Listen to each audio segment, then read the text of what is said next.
ખેડા જિલ્લાની 5 નગરપાલિકામાં પ્રમુખ ઉપપ્રમુખની પસંદગી. ખેડા જિલ્લાની 5 નગરપાલિકાઓમાં આજે પ્રમુખ અને ઉપપ્રમુખની ચૂંટણી યોજાઈ હતી.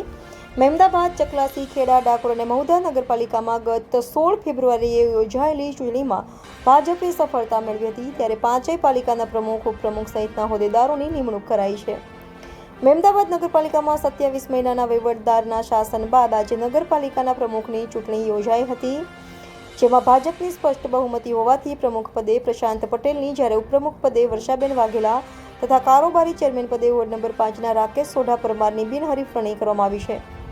ચકલાસી નગરપાલિકામાં પ્રમુખ તરીકે ધર્મેશ વાઘેલા અને ઉપપ્રમુખ પદે અમિત પટેલની નિમણૂક કરાઈ છે, જ્યારે કારોબારી ચેરમેન તરીકે જીગર વાઘેલાની નિમણૂક થઈ છે. ખેડા નગરપાલિકામાં પ્રમુખ તરીકે જ્યોત્સનાબેન પટેલ અને ઉપપ્રમુખ પદે અક્ષય ભાવસારની નિમણૂક કરાઈ છે, જ્યારે કારોબારી ચેરમેન તરીકે અંકિત પટેલની સર્વાનુમતે વરણી કરવામાં આવી છે. ડાકોર નગરપાલિકામાં પ્રમુખ તરીકે વિપુલ શાહની અને ઉપપ્રમુખ પદે તેજેન્દ્ર હાડાની નિમણૂક કરાઈ છે, જ્યારે કારોબારી ચેરમેન તરીકે દીપિકાબેન શર્માની નિમણૂક કરવામાં આવી છે. મહુધા નગરપાલિકામાં પ્રમુખ તરીકે રૂપેશ રાઠોડ અને ઉપપ્રમુખ પદે મોહમ્મદ અશફાક મલેકની નિમણૂક કરાઈ છે, જ્યારે કારોબારી ચેરમેન તરીકે રેવાબેન સોઢા પરમારની નિમણૂક કરવામાં આવી છે. Reporter Naresh Ganwani, Gujarat crime news, Nadiad. Kheda જિલ્લામાં સ્થાનિક સ્વરાજ્યની ચૂંટણી અને 5 નગરપાલિકામાં ભગવો લહેરાયો છે.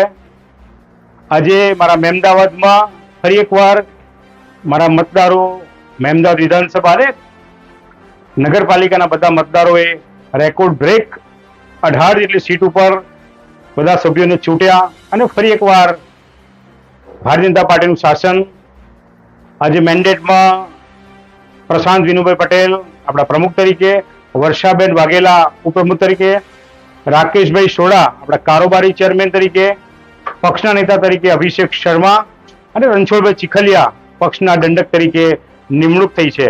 આપના માધ્યમથી પૂરા મહેમદાવાદના નાગરિકો, સજ્જન સમાજને અને સભ્યશ્રીઓને નવી જે જવાબદારી મળી છે બધાને ખૂબ ખૂબ શુભેચ્છાઓ અને શુભકામનાઓ પાઠવીએ છીએ. આવો સાથે મળીને મહેમદાવાદને મજબૂત બનાવીએ, સ્વચ્છ બનાવીએ, સુંદર બનાવીએ અને આવનારા સમયમાં જે સેટેલાઇટ સિટીનું જે સંકલ્પ છે ગુજરાત સરકારનું એ સાકાર કરીએ સાથે મળીને, એવી શુભેચ્છાઓ.